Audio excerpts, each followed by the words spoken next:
Wow. Thank you for that intro, and thank you to the HCA for this. I'm so pleased that our film and my work in it and my colleagues' work in it are being so well received and appreciated. It's a bit overwhelming, if I'm honest. Seems disproportionate even, but it beats the alternative, that's for sure.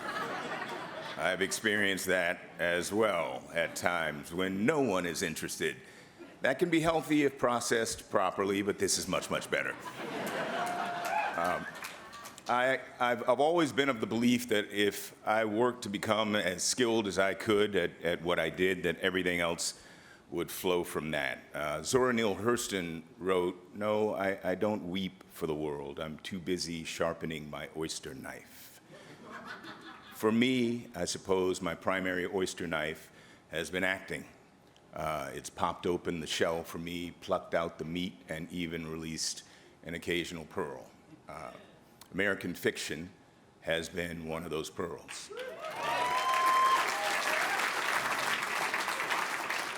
Created by artistic pressure from my director and writer, Cord Jefferson, who had the vision, the skill, the tenacity to bring Percival Everett's novel to the screen.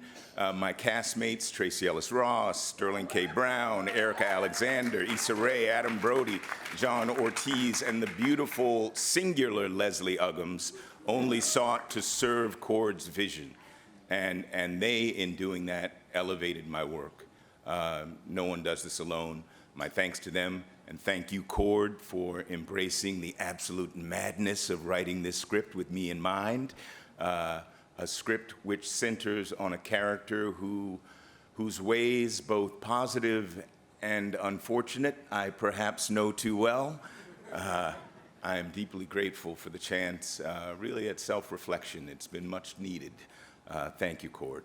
And I'm grateful for the backing that Cord and I received for our film from Alana Mayo of Orion Pictures, Ryan Johnson, Ron Bergman, and Ben LeClaire of T Street, and everyone at MGM Amazon who has supported us with energy that I have never before experienced on a film which I've led, never.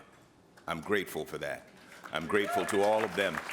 And thanks to my entire team, including Shannon Barr, who's representing them today.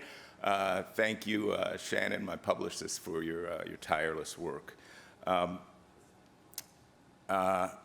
Young people who aspire to do this work ask me all the time, you know, how do you do it? You know, how do you get there?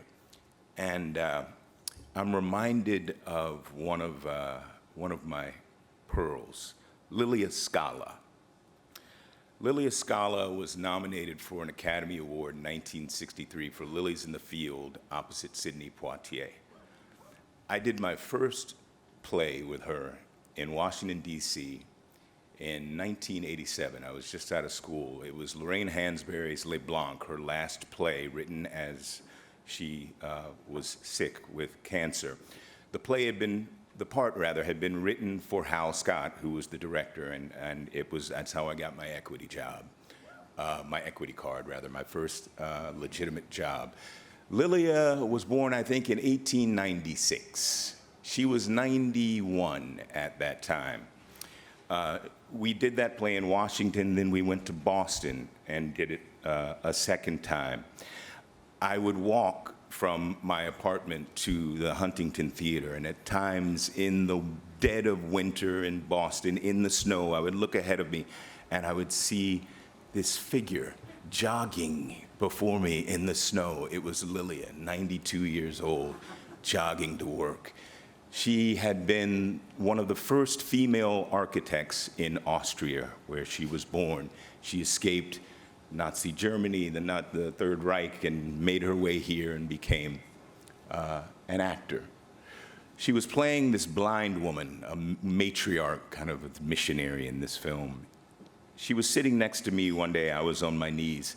She said to me, "Jeffrey, you're good.